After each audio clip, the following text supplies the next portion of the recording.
What happens when a CEO walks into his own restaurant, only to see a homeless man being turned away?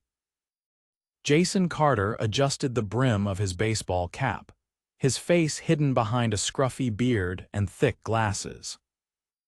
He looked nothing like the polished CEO of a growing restaurant chain with 12 locations across the state. It had been years since he'd stepped foot inside one of his restaurants as a customer, and he was nervous. Reports had been piling up customer complaints about rude service, high employee turnover, and a noticeable drop in sales at a few locations. He was tired of hearing excuses from his regional managers and decided to see the truth for himself, undercover. This location wasn't the busiest, but it had been flagged for inconsistent operations. Jason walked in, blending in as just another customer. The smell of sizzling burgers and freshly baked fries hung in the air. The place seemed clean enough, but something felt off. Employees moved sluggishly behind the counter, and the manager on duty identified by her name tag, as Sandra was scrolling on her phone in the corner. Jason joined the line, observing the staff dynamics. A young cashier, probably in her early 20s, seemed overwhelmed, juggling back-to-back orders while the others milled about. Before he could step forward to order, something caught his eye near the entrance. A man in tattered clothes with a weathered face and a plastic bag holding his belongings stepped hesitantly inside. He looked around nervously, unsure of where to go. Jason watched as Sandra immediately snapped to attention, not to help but to confront him.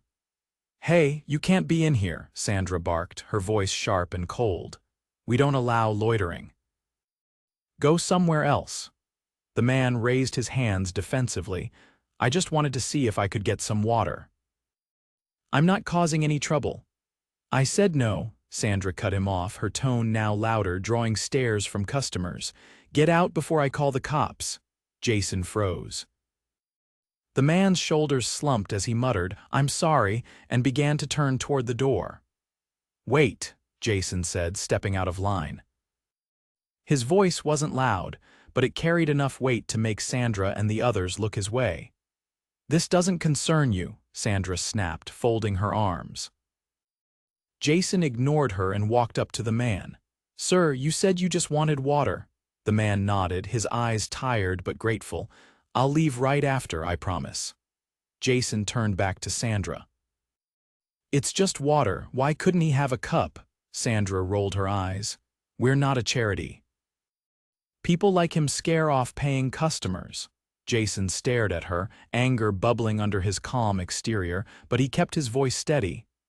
"I'll pay for whatever he wants." "Get him a meal too." Sandra looked ready to argue but reluctantly nodded. Jason ordered a meal for the man and handed him a cup for water. "Take your time eating," Jason told him. "You're not bothering anyone." The man's gratitude was evident as he sat quietly in a corner booth, head bowed over the tray. Jason turned his attention back to Sandra, who had returned to scrolling through her phone. The young cashier from before approached Jason as he rejoined the line. "Thank you for doing that," she said softly, glancing nervously toward Sandra. "I wanted to help him, but I didn't want to get in trouble." Jason's heart sank. He could see the fear in her eyes, the hesitation. He introduced himself as Mike, keeping his cover intact, and asked for her name. "Emma," she said, her voice barely above a whisper. Jason ordered his meal and sat at a table, observing the restaurant more closely. Sandra's behavior didn't improve. She barked orders at employees, barely lifted a finger to help, and spent more time on her phone than managing. Meanwhile, Emma worked tirelessly, her kindness shining through even as she was clearly overwhelmed. Jason's mind raced. He knew he couldn't let this slide. But he needed more time to see just how deep the problems ran. As he finished his meal, he decided to return the next day, still undercover, to dig deeper. But one thing was already clear: changes were coming. The next morning, Jason arrived at the restaurant just before the lunch rush, dressed in the same disguise. This time, he carried a small notebook in his pocket to jot down observations. The atmosphere hadn't improved.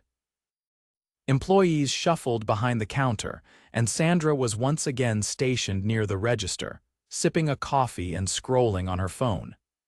Jason approached the counter, pretending to be a new hire. "Hi, I'm supposed to start today. I was told to check in with the manager," he said, keeping his voice casual. Sandra barely looked up. "We're slammed today, so just shadow Emma for a bit." "She'll show you what to do," she said, gesturing toward the young cashier from the day before. Jason nodded and moved toward Emma, who offered him a nervous smile. "Hi, Mike, right?" "I didn't know you were starting today," she said, her voice kind but hesitant. "Yeah, last-minute thing," Jason replied, scratching the back of his head. "Guess I'll be hanging out with you for now." Emma nodded and began showing him the basics of taking orders, handling the register, and managing the flow of customers. It wasn't long before Jason noticed how much she was juggling fielding customer complaints, running orders to tables, and even picking up trash left behind in the dining area. "Does it always get this crazy?" Jason asked her during a brief lull. Emma glanced over her shoulder to make sure Sandra wasn't listening. "Pretty much. We're short-staffed most days, so it's just a lot," Jason frowned. "Doesn't Sandra help out?" Emma hesitated, then shook her head. "Not really. She says it's not her job to do what she calls grunt work."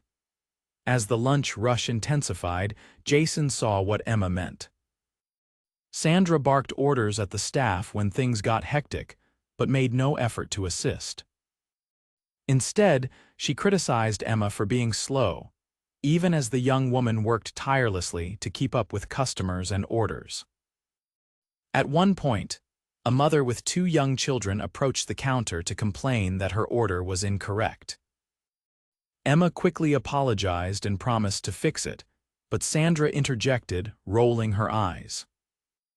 "Maybe if you'd ordered it right the first time, this wouldn't be an issue," Sandra said, her tone dripping with condescension. The mother's face reddened. "Excuse me. I don't think that's how you should talk to a customer," Sandra shrugged. "I'm just saying we're busy and mistakes happen." "You don't need to make a scene about it." Jason stepped forward, his fists clenched at his sides. "I'll take care of this," he said, giving Sandra a pointed look. Then, turning to the mother, he added, "I'm really sorry about the mix-up. We'll remake your order right away and it's on the house." The mother softened slightly and nodded. "Thank you." As Emma worked on remaking the order, Jason pulled Sandra aside. "Do you think that was an appropriate way to handle a customer?" he asked, keeping his tone even. Sandra crossed her arms. "Look, if you're going to survive here, you need to learn that people like her just want to complain. We don't have time to cater to every little issue." Jason stared at her, biting back his response. He needed to see more before confronting her fully. By the end of the shift, Jason had seen enough to confirm his suspicions.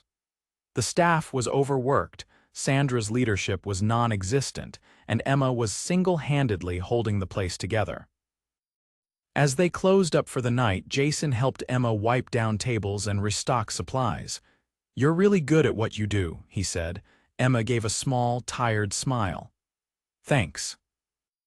I just try to keep things running smoothly. Someone has to." Jason hesitated before asking, "Why do you stay?" "I mean, with everything going on here, I'm surprised you haven't looked for something else." Emma shrugged. "I need the job. My mom's sick and I'm helping with her medical bills. Plus, I actually like working with people, even if it's hard sometimes." Jason nodded, his respect for her growing. "You deserve better," he said quietly. That night, Jason sat in his car, staring at the notebook filled with his observations. He felt a mix of anger and guilt. How had he let things get so bad? He'd built this company from the ground up to be a place where employees felt valued and customers felt welcome. Somewhere along the way, he'd lost sight of that. He knew he couldn't wait any longer. Tomorrow, he would reveal who he was and start making things right. But first, he needed to sleep on how to handle Sandra and how to reward Emma for her unwavering dedication. The next morning, Jason parked his car a block away from the restaurant, his nerves on edge. Today was the day. He adjusted his disguise in the rearview mirror, tugging at the fake beard and smoothing down the brim of his cap. He'd spent the night replaying everything he'd seen and heard, and it was clear that Sandra's behavior couldn't go unchecked. But it wasn't just about her, he had a responsibility to fix the culture he'd let erode. When he walked into the restaurant, the morning shift was just getting started. Emma was already at the counter, greeting customers with a tired but genuine smile. Sandra, however, was late. "Morning, Mike," Emma said, her voice brightening when she saw him. She handed him an apron. "Looks like you're back for more," Jason chuckled lightly. "Guess I couldn't stay away." As the morning rush began to pick up, Jason noticed something different in Emma's demeanor. She seemed sharper, more on edge, as if she was bracing for something. He didn't have to wait long to find out why. Sandra stormed in 15 minutes late, holding a cup of coffee and looking annoyed. She didn't bother to apologize or explain her tardiness. Instead, she immediately started nitpicking. "Emma, why is that table still dirty, and who's supposed to be restocking the sauces?" "This place looks like a mess," Sandra barked as she tossed her bag onto a counter. Emma paused mid-order, her face flushed with embarrassment as a customer looked on. "I'll get to it as soon as I can. I've been handling the counter by myself," she said quietly. Sandra scoffed. "Excuses don't run a restaurant." "Just do your job." Jason's jaw tightened, but he stayed silent, watching the interaction unfold. It was clear Sandra had no intention of contributing to the workload. Instead, she continued to hover, pointing out minor flaws while ignoring the growing line of customers. At one point, an older man in a wheelchair rolled up to the counter. He struggled to reach for his wallet, fumbling with the zipper on his bag. Emma noticed immediately and stepped out from behind the counter to assist him. "Take your time," she said gently, crouching down to help him retrieve his wallet. Sandra, however, rolled her eyes. "Emma, we don't have time for this." "There's a line." Jason couldn't take it anymore. He stepped forward, his voice calm but firm. "She's doing the right thing." "You can handle the line if it's such a problem." Sandra turned to him, her eyes narrowing. "Excuse me." "Who do you think you are, telling me how to run my restaurant?" Jason held her gaze, his patience wearing thin. "I think you've made it pretty clear how you run things. And it's not working." Before Sandra could respond, Emma returned to the counter, her face pale. Jason gave her a reassuring nod and stepped back, letting her finish the transaction with the man in the wheelchair. As the morning wore on, Sandra's attitude only worsened. She criticized Emma in front of customers, ignored basic tasks, and even snapped at a young kitchen worker for asking a question about the schedule. By the time the lunch rush hit, the tension in the restaurant was palpable. Jason decided it was time to act. He slipped into the back office where he knew Sandra kept her personal belongings. He removed his cap and beard, smoothing his hair and straightening his posture. When he stepped back into the dining area, the transformation was immediate. For a moment, no one noticed. Then Emma's eyes widened as she realized who he was. "Jason?" she whispered, her voice barely audible. Jason nodded. "Emma, could you gather everyone in the dining area? I need to speak with the team." Emma quickly did as she was asked, her expression a mix of confusion and relief. The staff gathered near the counter, whispering among themselves. Sandra stood off to the side, her arms crossed and a skeptical look on her face.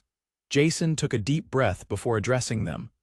"I'm Jason Carter," he began, his voice steady. "I'm the owner of this restaurant and the entire chain." The room fell silent.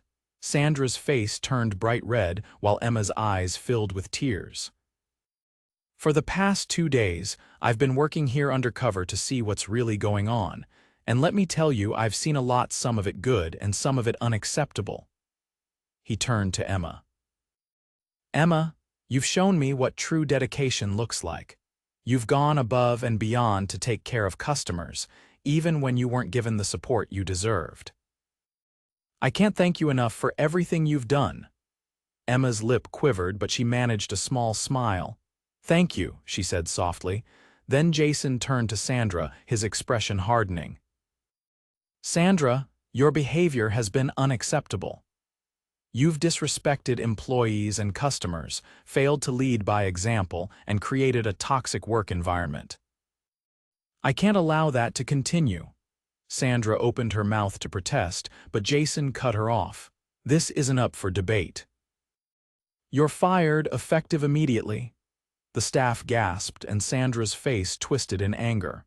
You can't just— I can, Jason interrupted, and I will. You've had plenty of chances to do better, and you've chosen not to.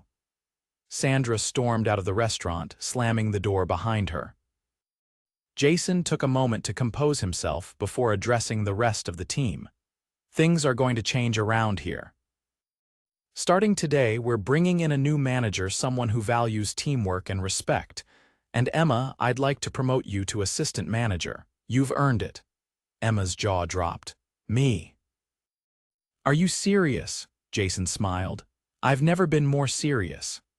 The staff erupted into applause, and Emma wiped away a tear. For the first time in a long time, the restaurant felt hopeful. Jason spent the rest of the day talking to each employee individually, listening to their concerns and ideas. By the time he left, he knew the restaurant was on the path to becoming the kind of place he'd always envisioned.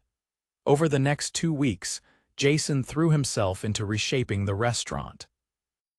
He returned often, no longer disguised, listening to staff, observing operations, and ensuring his promises turned into action. The transition wasn't easy. There were moments of pushback, particularly from employees who had grown used to Sandra's unchecked behavior. But Jason was adamant the culture needed to change. The first major shift came with the announcement of the new manager. Her name was Maria, a seasoned professional Jason had personally vetted from one of the company's other locations. Maria's reputation for fostering teamwork and fairness preceded her, and she arrived with a calm confidence that immediately set the tone. On her first day, Maria gathered the team. I'm here to support you, she said, standing at the center of the dining area. We're going to make this a place we're proud to work at, but it's going to take everyone's effort. Let's leave the past behind and focus on what we can build together. Emma, now wearing her assistant manager badge, stood beside Maria. Though she still looked nervous about her new role, Jason had noticed her growing into the position.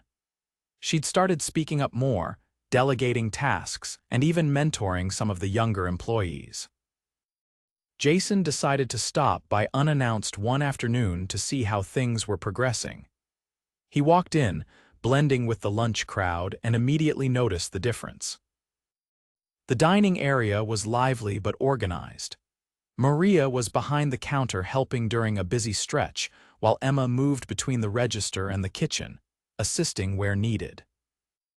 Jason approached the counter and Emma greeted him with a bright smile. Hi, Jason, what brings you in today? Just checking in, he said, glancing around. Place looks great. How's it been going? Emma grinned. It's been a lot of work, but Maria's been amazing. She's teaching me so much and the team's really coming together. Jason nodded. I'm glad to hear it. You're doing a great job, Emma. I hope you know that. She blushed slightly, but her smile widened. Thank you. That means a lot. As Jason sat at a corner booth, enjoying the improved atmosphere, he watched as a young man in a stained hoodie walked hesitantly into the restaurant. He seemed nervous, his eyes darting around as if expecting someone to confront him. Jason tensed, instinctively recalling the incident with the homeless man weeks ago. But this time, the response was different. Emma noticed the young man and immediately approached him with a warm smile. Hi there. Can I help you with something? The young man hesitated before speaking. I don't have much money, but is it okay if I just get some water? I'll stay out of the way, I promise. Emma's smile didn't waver. Of course, you're welcome to sit wherever you'd like. And don't worry about the cost, I'll take care of a meal for you. She motioned to a booth. Make yourself comfortable, I'll bring it out to you. The young man's eyes widened in disbelief. Really? You don't have to do that. Emma nodded firmly, her kindness unwavering. It's no problem at all, I'll be right back. Jason leaned back in his seat, a wave of pride washing over him. This was exactly the kind of atmosphere he had envisioned, a place where people felt valued, no matter their circumstances. Later that day, as the lunch rush died down, Jason called Emma into the office. Maria joined them, curious about the impromptu meeting. I saw what you did earlier with the young man who came in, Jason began, looking at Emma. It reminded me of why I started this business in the first place. You treated him with dignity and kindness, and that's exactly the kind of leadership this place needs. Emma shifted in her seat, clearly flattered but a little overwhelmed. I just wanted to do the right thing. And you did, Jason said firmly. He reached into his briefcase and handed her an envelope. This is for you. It's a bonus for your hard work and for setting the right example. Emma's hands trembled as she opened the envelope. Inside was a check for $5,000. She gasped, covering her mouth. This is too much. It's exactly what you've earned, Jason said. And it's not just that. Starting next month, you'll also be enrolled in a management training program. I want to invest in your future here because you've more than proven your potential. Tears welled in Emma's eyes, but she quickly wiped them away. Thank you, Jason. I don't even know what to say. Maria, sitting beside her, smiled warmly. You've earned it, Emma. You're going to do great things. As Jason left the restaurant that evening, he felt a deep sense of fulfillment. The changes were already taking root. Employees seemed happier, customers were returning, and the culture was shifting towards something he could be proud of again. Before stepping into his car, he turned back to look at the restaurant. It wasn't just a business anymore. It was a reflection of the people who worked there, their struggles, their triumphs, their humanity. And Jason knew he'd never let himself become so disconnected again. For Emma and the rest of the team, the future looked brighter than ever. And for Jason, it was a powerful reminder of the impact one person can have when they choose to lead with compassion.